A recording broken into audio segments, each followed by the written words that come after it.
Well, it would be a natural development in due course, but it won't happen right away. I thank both of you for explaining to an audience in India the Holy Land Confederation and for the fact that it seeks, in a very imaginative and thoughtful way, to find a solution to the impediments that otherwise the two-state solution throws up.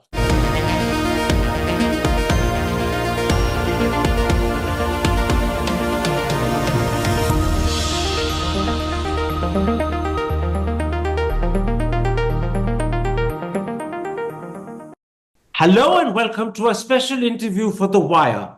It's widely believed that a two-state solution is the answer to the Israel-Palestine impasse. But the two-state solution itself is beset with its own problems. Unless a way is found to resolve them, a two-state solution is unlikely to happen. My guests today have devised a concept that seeks to do just that. It's called the Holy Land Confederation, and it could be the novel solution the situation requires. Joining me now are the authors of the idea, Israel's former Justice Minister Yossi Beilin, and a former legal advisor to the Palestinian negotiations team, Hiba Hosseini. Dr. Beilin, your report says, and I'm quoting, the Holy Land Confederation is proposed as a means for facilitating a two-state solution, not as a substitute for it. So would I be right in saying that it's a way of resolving the issues and problems that a two-state solution would create? This is true. I mean, today, when you say that you support the two-state solution, it's fine, but it's not enough, because if you don't tell us, how can you deal with the occupied territories? Are you going to evacuate the settlers or something like that? Then you really don't say enough about the solution. And I think that anybody who believes in such a solution, and it is a consensus in the whole world, although in our part of the world there are Israelis and there are Palestinians who oppose it. But if you suggest something like that, you must tell us how do you deal with the major impediment right now, the settlers and the settlements, because when we signed the Oslo Agreement, there were 90,000 settlers in the West Bank. Today it is 500,000 if you don't count East Jerusalem. So it must be solved, and we are, as you said, suggesting a solution. Dr. Hosseini, your report says that the Holy Land Confederation calls for the cohabitation of the two sovereign states. What specifically do you mean by that word, cohabitation? Well, thank you very much. Well, we didn't use the term cohabitation because that could be misleading. What we used is to have some sort of a confederation, because cohabitation does not connotate that you have two sovereign states. The facilitation of the two-state solution under the confederal idea that we are proposing requires, number one, to have two sovereign states. So there will be a recognition of the state of Palestine by the state of Israel, and of course, vice versa. And the two states will enter into the confederation. Then what it means in terms of practical steps on the ground is that the two states will share certain resources. For example, water resources, environmental issues, coordinate on issues related to movement and access.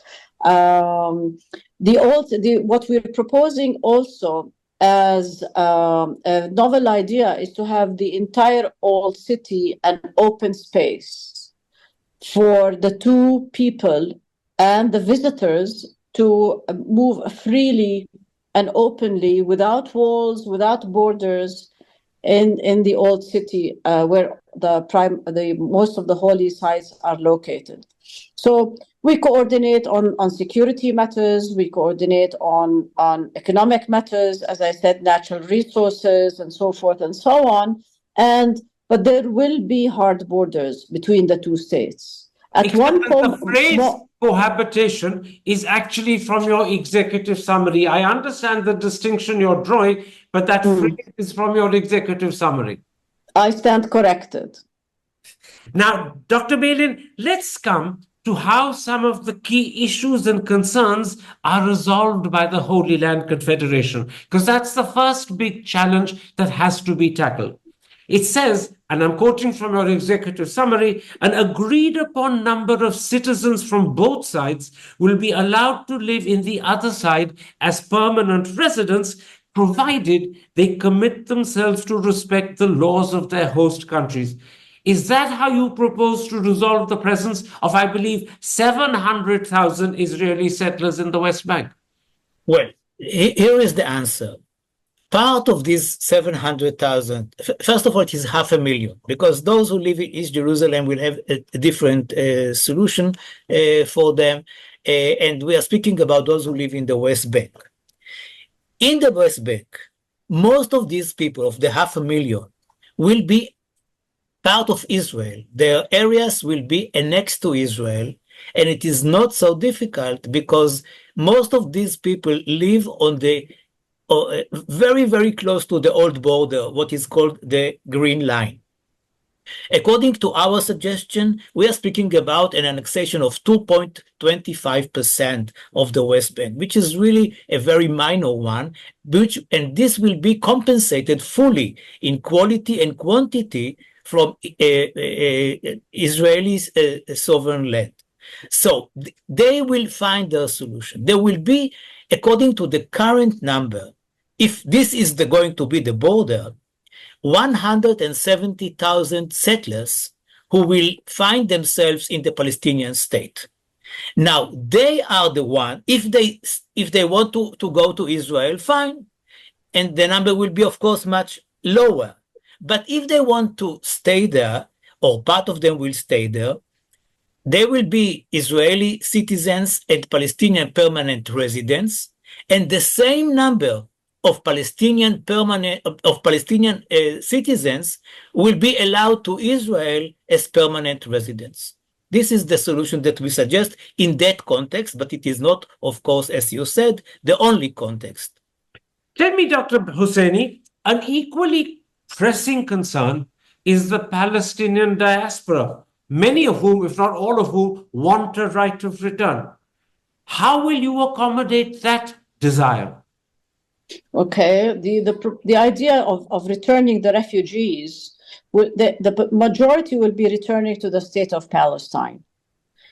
The other category would include those who would be reunited with certain family members in the state of Israel.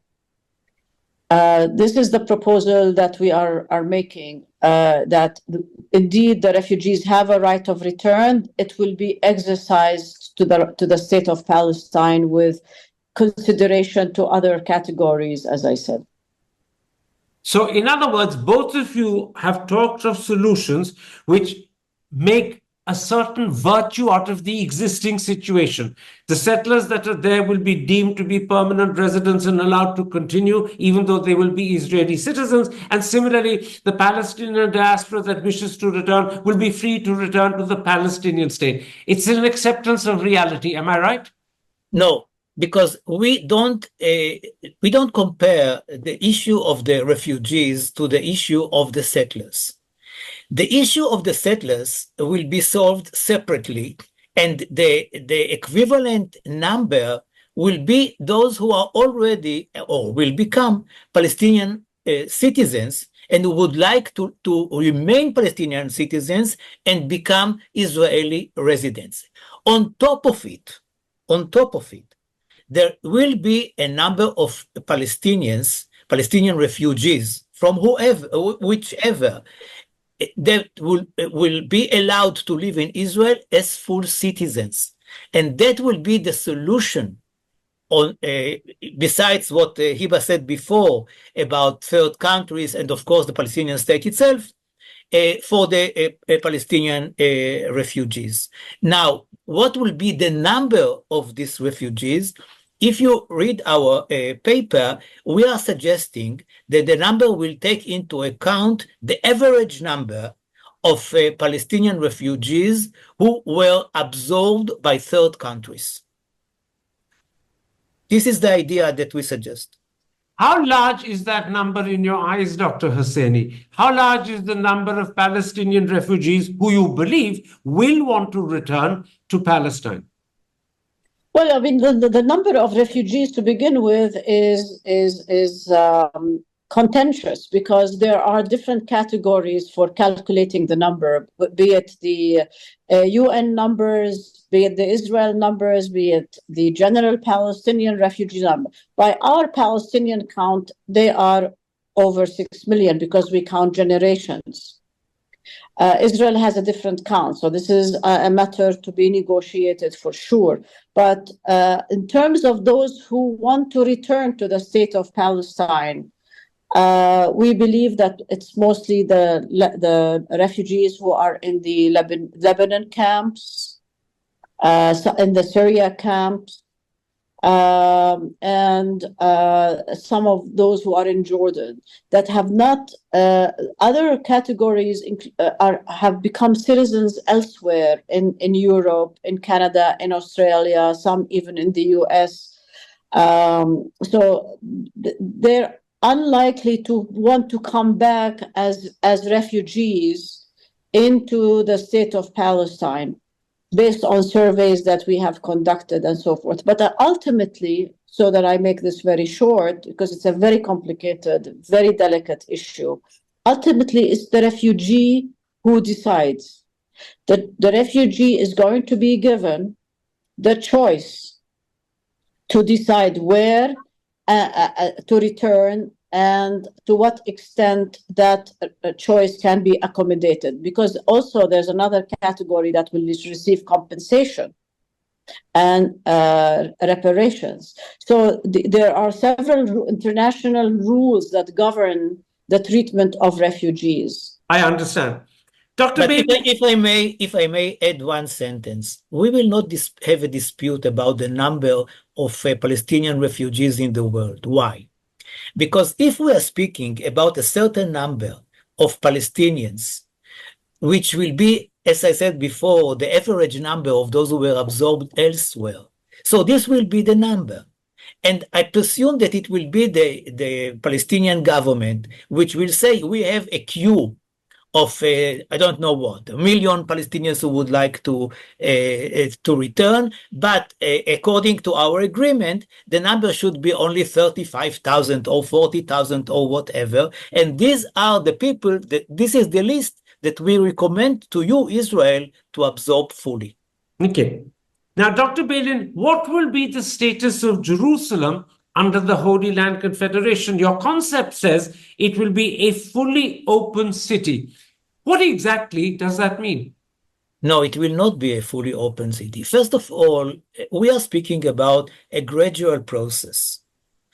We will have borders, we will have customs, we will have all these things. But during the years, we are following the footsteps of the European Union, and we believe that it will be possible to erase borders, physical borders. In the map, they will stay forever, and other things, so that it will be much easier to move from one place to another, and so on and so forth. About Jerusalem, Jerusalem, as Hiba said before, will have two parts. Part of it is the old city, and there it will be free movement from tomorrow, once we sign the agreement. The other parts of Jerusalem will have to wait and see. And then the two governments are committed in 4 years to meet again and to discuss, among other things, the regime of the border regime. And among other issues of the border regime will be, of course, Jerusalem itself. Maybe in the future, it will be, as you said, a total open city, but not at the beginning. No, absolutely not at the beginning. But again, I'm holding up your executive summary. It does say that this includes turning Jerusalem into a fully open city. But I assume that is an end target, not exactly. This is the vision. This is the vision. Tell me, Dr. Hosseini, both the Palestinians and the Israelis want Jerusalem as their capital. Will it be divided equally between them, or will it be equal to both of them? Definitely, we both want Jerusalem to be our capital. The borders will be negotiated. I mean, Jerusalem, the municipality of Jerusalem already has defined borders. East Jerusalem already has defined borders. It's true that over the last years, since 1967 to date, there has been a significant infrastructure change and a characteristic change to East Jerusalem. Some parts will be swapped, some parts will be negotiated. The equal, as Dr. Palin said, whatever is going to be exchanged and swapped in terms of territory will be of equal value and equal quality. So basically, the Palestinians and Israelis will eventually negotiate that border of the two capitals. Okay. But if they are lazy, they have the border in your book. In other words, you've got a recommendation to give them to help them along. We did everything. We did everything. And it is based on the Geneva Initiative of 2003 with 500 very boring pages of annexes. So on every issue, the refugees, whatever you say, we are suggesting full solutions. Nothing is open-ended. But of course, we are not those who will decide. And if the leaders on both sides want to have something, want to change something or whatever, they for sure will do that. Absolutely. But we did something crazy. Let's at this point come to some of the governance details as you've discussed them and mentioned them in your report as well as in your executive summary. You say, Dr. Palin, the two states would maintain their own governmental institutions and independent judicial systems. But would they be free to choose whatever governmental institutions and judicial system they want? Or are religiously determined institutions and religiously determined judicial systems precluded? I don't believe that we should really be too much involved with what is happening on the Palestinian side. We tried to, and the Palestinians agreed then during the Oslo process, and even beforehand in the Madrid conference, after the Madrid conference of 91. And we shouldn't. I mean, we have our own ideas about the proper regime, and the Palestinians have their own, and they will vote and decide who will lead them. And I think that the less the merrier. The less the merrier. In other words, each side will be free to determine its own government structures for itself. Exactly. Yes, if I may add, I think the idea here, as I said, I mean, when you have two sovereign states, then you have the institutions of each sovereign state. So we are not proposing there will be one parliament. We are not proposing there will be one government. We are not proposing that we will have one municipality for Jerusalem, for example. So the idea, again, is very flexible and takes into account the two sovereigns, the two entities as independent entities. So the judiciary in Palestine, first, I mean, the laws already are different between the two states. So the laws in Palestine will be based on what we have here today, and Israel will have its own judicial system, its own parliament, and so forth and so on. So there will be a separation. What we are proposing is coordination, again, in terms of institutions in key areas, so that we minimize the relationship. We maximize the cooperation between the two states at the institutional level. Can I pick you up on that, Dr. Hosseini? Because in the case of Jerusalem, your report says a joint committee would tackle issues such as municipal planning, supervision of the holy places, the use of natural resources, etc. how will members of this joint committee be chosen? And will the joint committee be supreme of itself, or will it be under some other authority on either side? We are analyzing this matter right now with certain experts, and the report is not out there yet.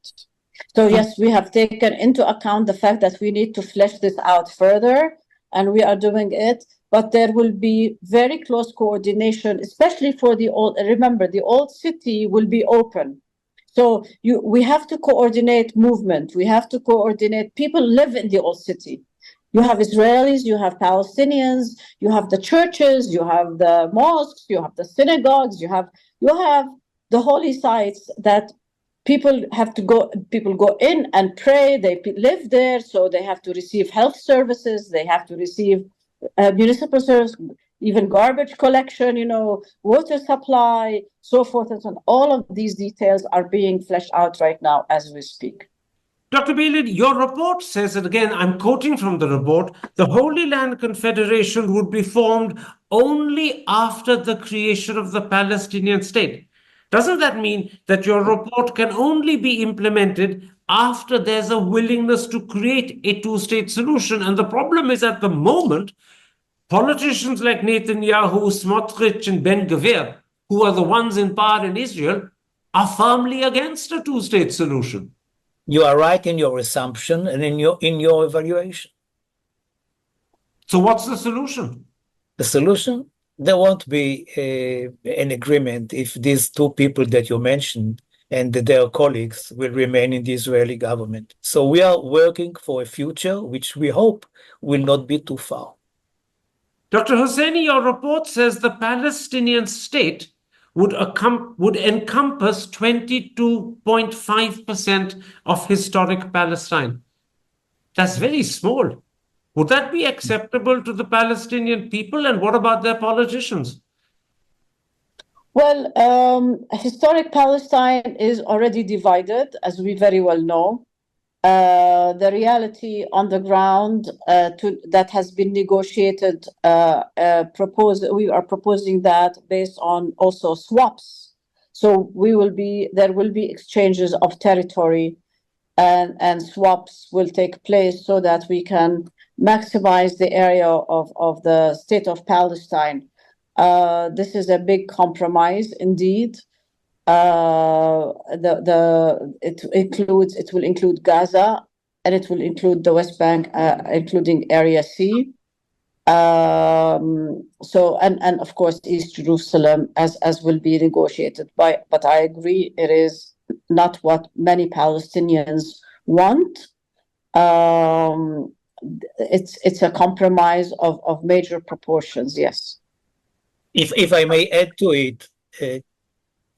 We had a very good friend, both of us, Hiba and myself, Saib Arikat, the late Saib Arikat. And he was one of the main negotiators for decades. And he always said publicly, not only to me, he said, give me 6,208 square kilometers. This is what I need. I don't tell you where even. This is the 22.5% that we deserve. This is what we had after the 48 war, and this is what we need. And this is the requirement of the Palestinians. It is not something which was imposed on the Palestinians, neither in our paper nor in others. The only question is where. And of course, we don't suggest to move them, the Palestinians, to Mozambique or something like that, although it is a nice place. But the idea is that it will be, as I said, 2.5% of the West Bank will be annexed to Israel. This is the whole story. I think that it is modest, it is fair, and you have the map again. We are Dr. Hosseini, you're nodding your head. Is that in agreement, or is that with a certain amount of reservation? No, it's not a question of reservation or agreement. It's a fact, unfortunately, whether I like it or not, whether some Palestinians like it or not. This is the 22% plus is the area, as Dr. Bailey said, of the West Bank, Gaza Strip, and East Jerusalem, as will be again swapped in terms of the territory to maintain that percentage. It's not just we're not talking about the settlement areas that have expanded into the West Bank or East Jerusalem. We are talking about these. Most of these settlements, remember, will be evacuated. Some of these, those that are not, will be swapped. So it's an equation that has been discussed with the PLO, that has been discussed in Oslo, that has been discussed in further negotiations up until the time of the Annapolis discussions. So the percentage, give or take 2%, 5%, is the negotiating room. Dr. Balin, how do you propose to take this concept further and garner popular support from within Israel? What measures do you have in mind to get your own countrymen and countrywomen to support it? First of all, we did something crazy, which everybody told us there is no chance to do, and that is a joint narrative. I hope that you read it. It is in the first time, it was never done before. The Palestinians and Israelis wrote their story together and found out that we don't have to quarrel about every fact in our history. It is true that we see it subjectively, and we are usually justifying the motivations of our side. But it doesn't mean that we cannot tell the story together and not as two separate stories totally. I understand that, but what steps are you taking to get your own countrymen and countrywomen to support this concept? So this should be done on the two sides. And we are going from place to place. We are talking about it as much as we can, although the current situation, I don't have to tell you, is not very welcoming to a new detailed ideas of peace. But we must have peace. This is the national interest of the Palestinians. It is the national interest of the Israelis. And if we don't do that, both of us are doomed. And this is what we have to explain. It is in your benefit. You are not doing any favor to the Palestinians by making peace, and vice versa. It is a selfish book for those who believe in peace. Dr. Husseini, have you discussed this concept with the Palestine Authority, with the Fatah leadership? Yes, definitely. We shared this. I mean, first of all, we have it translated into Arabic and Hebrew. So the Arabic version of the book went to President Abbas, went to several of his advisors, and we have discussed it with them, but it has not developed further in terms of next steps, because the situation on the ground, as has been pointed out, with the current Israeli government, it's very difficult to engage. So it's one of the most solid proposals to achieve the two-state solution. It's the enabler. So they encouraged us to continue working. They accepted that we should develop it further. And when it comes time to negotiating, it would be one of those most important tools to be taken up, because the level of detail in it and the more work that we're doing on it right now, actually, to develop it further, is something of interest to them, yes. Dr. Balin, we're coming towards the end of this interview, but I must ask you, if this Holy Land Confederation concept is to fructify and become acceptable, you would presumably need support from the United States as well. Have you taken any steps to ensure that Washington supports your idea? Well, I don't believe that this will be the impediment. The impediment are at home. And the impediments are at home. We were to the United States. Hiba met with Secretary Blinken. We both met with people in Foggy Bottom. and with people Capitol Hill. in the Senate, in the Congress. And actually, I can tell you what is the usual reaction. We met with many people, with foreign ministers, with prime ministers in the last 2 years.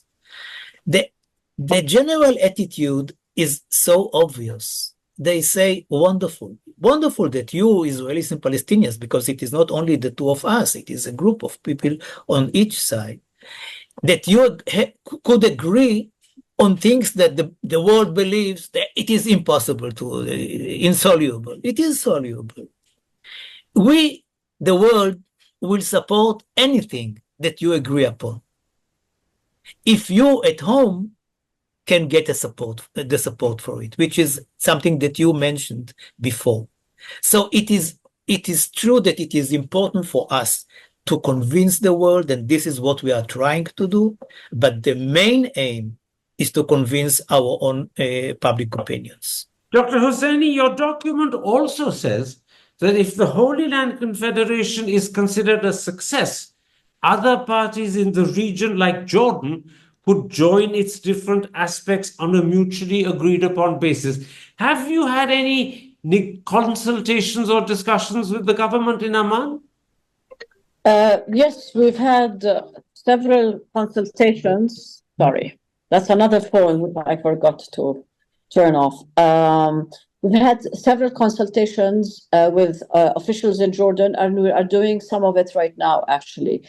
The idea, again, for the government of Jordan is for the state of Palestine to be created, the two states, Israel and Palestine, accepting to go into this confederation. Then Jordan, this is their position, would consider going into a confederation on select areas, coordinating on economic matters, coordinating on security matters. We also should remember that Jordan, the King Abdullah himself, and the government of Jordan under the Wadi Araba agreement, they have a certain role in terms of the waqf over the holy sites in Jerusalem. So that we envisage a role for them to continue and to be developed further. So it would be a natural development in due course, but it won't happen right away. I thank both of you for explaining to an audience in India the Holy Land Confederation, and for the fact that it seeks, in a very imaginative and thoughtful way, to find a solution to the impediments that otherwise the two-state solution throws up. Thank you very much for the time you've given me. I wish both of you good luck. Thank you very much.